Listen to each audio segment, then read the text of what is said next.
Oh, man. All right, moving on to our NFC and AFC South free agency predictions. Once again, this is the last part in our free agency predictions. If you want to go see your team or a certain division, go back on the channel.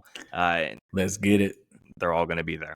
Starting off with the AFC South, we have the Texans, the Jaguars, the Colts, and the Titans. Starting off with the division winners, the Houston Texans have $66.5 million in cap space. Number one cap candidate for you is who, Drew? My boy Jimmy Ward. Definite kind of cut candidate there. Another year older. D'Amico's a big fan. Because he's a big fan, it might be Robert Woods. Robert Woods didn't bring much to the table this year. That's who I have too. Yeah, what's he making? $13 million? Yeah, he has $4.9 million in savings this year if you cut him. Post, obviously, June 1st. That's a lot of money for someone that didn't do much on a team that was really good offensively last year. Yeah, and a team that you're looking to build off of offensively on top of that as well. So, I mean, I guess if you want to go ahead and keep him around because he's a really good blocking wide receiver, I guess, But I think the guys that you have on the team, like Nico Collins, Noah Brown, I guess Noah Brown's a free agent too, but those type of guys are already scrappy enough that they are going to block. So it's just, it kind of depends. But to me, yeah, Robert Woods, $4.9 million in savings is mine. I have two for the re-signing candidates. I'll go ahead and go because we're going to have the same one. Well, I'll take the non-obvious one. I'll take Blake Cashman, linebacker. 2 years, $8.5 million, $4.25 million a year. $5.25 million in guarantees. Played really well. You'll look at his statistics. Go look at his grading. All top 10 numbers, and a guy who's going to fly under the radar and is not going to command a whole lot of money, and a guy that you want to go ahead and keep on the team. I think Blake Cashman kind of guy who is going to be a signing that no one's really going to bat an eye at, but I think he's going to make a huge difference for the Houston Texans. Yeah, I'm a little concerned about Sheldon Rankins and the contract, but that defense continuity.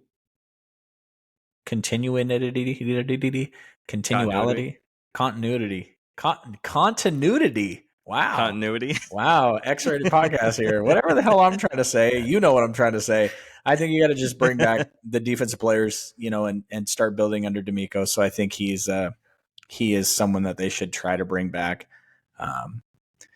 You build defense in layers, and if D'Amico's building the defense the way that the 49ers built their defense, they build from the defensive line back. And so keeping your defensive line strong is important. That's your re-sign? Yeah. No love for Jonathan Grenard? I thought that was the one that you were going to choose.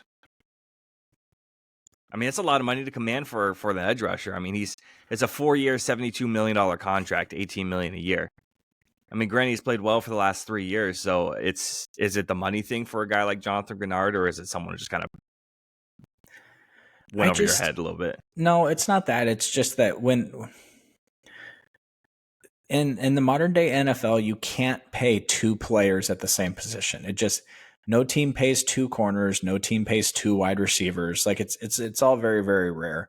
And with Will Anderson over there, I just think that the Texans could sign Chase Young for a below market contract, and he would bring the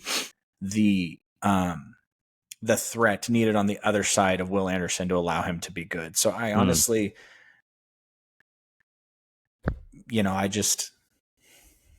I don't know. They're going to re-sign him, I'm sure. I just honestly didn't even put much thought into that because I'm kind of trying to find things that aren't like, oh yeah, they need to re-sign Brandon Ayuk. Podcast over. You know what I mean? Like they need to re-sign CeeDee Lamb. Podcast over. You know what I mean? But I just think that you can bring, when you have a premier edge rusher, which is what Will Anderson feels like he's going to be, you don't have to spend a ton of money at the opposite end of him because you just need somebody that's a threat. Yeah, I get it. And when you look at my free agency targets, I don't have any edge rushers on here. I have one defensive guy and one offensive guy. I'll go ahead and let you take the first one for the free agent targets. Well, I'm going to still Saquon Barkley, bro. Just go with that. Oh, that's the one that you're going to go with? Yeah, I love the idea of that so much. I'm just going to leave that there. Saquon Barkley. I have two. So I outside of Blake Cashman, who was their highest rated linebacker, their linebacker spot was pretty weak. So I think a don't team do that it. a team that has the money for it, bring in a guy like Patrick Queen, 4 years, $72.5 million I'm gonna in be a total Texans contract. fan, bro. I'm gonna be a Texans fan. Saquon Barkley at running back, Patrick Queen at linebacker. I'm just gonna root for a team that can maybe beat the Chiefs because my team can't. So I might just jump Right. ship, and I'm gonna be a Houston Texans fan. And the other one is I have Trent Brown, tackle. They did have a lot of offensive line problems, so 2-year, $15 million contract I think would be perfect for this type of team. Give them a little bit of breathing room until they rebuild that team through the trenches over the next couple of years. Trent Brown is not a tackle that can play the zone read, the zone run game that they have over there. Obviously, the Shanahan offenses ran over there, but they also don't have a starting running back currently. Ish. I mean, so there could be some modifications. So I'm not exactly sure if he would be my fit at tackle, but an upgrade is an upgrade. Yeah. I used Michael Winu last week, so and he has 4 position flexibility. So I was like, I'll just use a different one. We're to the last of the divisions, so it's hard to keep trying to think of different players and different. Right. You're not every building week a team I bring off up of Kirk Cousins. So right, you're not building a team off of the 200th ranked free agent. Jacksonville Jaguars, $19.6 million in cap space. Number one cut candidate. I have 2 here. I think they could cut Zay Jones and save $7.7 million in cap space. You can go find a similar type wide receiver out there in the draft, the free agent market. You can go find that type of production anywhere else. I don't think Zay Jones moves the needle for me to try to keep him. It's just not that pressing for me. There was another guy I had too, but I want to see if you have anybody else first. I think they actually have quite a few. Who else did you have? I had potentially they could move on from Cam Robinson. He's played okay the last couple of years, but it's like $17.2 million in cap space saved. He's making a lot of money for a guy that plays okay. Like, who are you going to go ahead and replace him with is obviously the question. You could try to do that through the draft, obviously, or you could pay a guy a lot less to get the same amount of production in free agency. I'm not a big fan of Cam Robinson. Again, it's a guy who plays all right. It's not that big of a deal to me. I mean, I think they could keep Zay Jones and cut Christian Kirk and save double the money, and then Rayshon Jenkins at safety. Christian Kirk. I mean, unfortunately I wrote down what he's making, not what the cap savings would be, but I think Christian Kirk's making $17 million, somewhere around there. Rayshon Jenkins is making almost 10, and he's a 31-year-old safety. So, right. But just the thing about it is you look at these high priced players on defenses that weren't that exciting. Look at what the Bills did today. Yep. Their defense wasn't that good, and they shed a lot of it today. Yep. Yeah, no, and absolutely. we nailed most of those, by the way. For the viewers, we know what we're talking about. Yep. Most of the except for when it comes to the Bears. Yeah. Yeah. Most of the cut candidates that we've been naming off have been actually cut. Re-signing. Do you have anybody for re-signing for the Jacksonville Jaguars? Because I had a hard time trying to look through and see if I had anybody as well. I mean, outside of Ridley, obviously. Yeah. My cat is screaming in the background. Apologize if you can hear that. Biggest free agent targets. 2 guys, 1 offense, 1 defense, both with the last name Williams. I have Leonard Williams on defense, 3 years, $51.75 million contract. And then on offense, they have a problem at center. And Connor Williams can go ahead and solve that offensive lineman. See, here's the thing. I really like the Connor Williams fit here specifically because a guy who's been projected to Jacksonville in the draft over and over and over and over and over again is Jackson Powers Johnson. Well, guess what? Kick Connor Williams back out the guard like he's been playing his whole career, and it works out perfectly fine. Both those guys could play guard or play center, and you have that flexibility, and it doesn't really make a difference. So I like that guy there, and obviously the Leonard Williams thing again, just needing help on that defensive line is what I got. Who do you have? I think that they need to bring someone in at corner, and that would be a fit. I don't think they're going to be in the market for like a Tre'Davious White, but I know I keep mentioning this guy, Akella Witherspoon, Avante Maddox, who was cut today, a player like that. Hell, even this Gilmore, like that might be a fit for them. And then on the offensive side of the ball, they gotta sign someone. They gotta get someone at running back. I love Travis Etienne, but they need to bring in somebody to spell him a little bit, because much like the Cowboys found out this year about Tony Pollard, when he's the every down back, it really loses some of the home run big play ability. Yep. Because they're carrying the ball every down. So I'd like them to bring someone in. I don't have a name right off the top of my head. There was just already reports today that I think it was the GM who said that they're going to cut back on the Travis Etienne snaps. That you should see probably a lot of Tank Bigsby, who they drafted a lot next year, or if they bring somebody in, you're probably going to see a lot of that too. And offensive tackle also, because they just lost what's his name? Juwan Taylor? Is that his name? This year or last year? Maybe I'm misremembering. I don't know. You're getting to that age already. Yeah, I'm getting old, guys. I'm getting old. So I think corner and running back for them for sure. Yeah. We got the Colts. Not to replace ETN, obviously. Just just as you need a 1-2. Right. Colts at $45.1 million in cap space. Lots of cap. Cut candidate. Who you got? Mo Alley Cox. Bang. Yeah, that's what I got. $5.9 million. That's the only one I really even had, to be honest. Honestly, most these, there's only one team going down the line and looking at it. There's only two teams that I found that you can cut two guys. Most of these guys, it's like, okay, well, you cut one guy. Like, that's what's really going to save you a lot of money. Excuse me while I sneeze. Re-signing, I have re-signing Grover Stewart, 3 years, $33 million, $11 million a year, $21 million in guarantees. I think that's a guy that you should probably hang on to. Yes, he is a little bit older. I think he's 30, 31, but he's played well the past couple of years. You look at what he's done, you look at his grading, you look at his statistics. Everything looks good with Grover Stewart, and I don't think you need to weaken up that defensive line, especially when you're getting trade talks potentially of a guy like DeForest Buckner because he's in the last year of his deal. You want to keep at least somebody out there, and Grover Stewart, I think, fills that role perfectly fine. Yeah, I like Grover. I like Grover Stewart. Kenny Moore is a young corner, and not young. He's like 27 or 28. But yeah, to be honest with you, I know this may be kind of obvious, but I think they should probably bring back Gardner Minshew.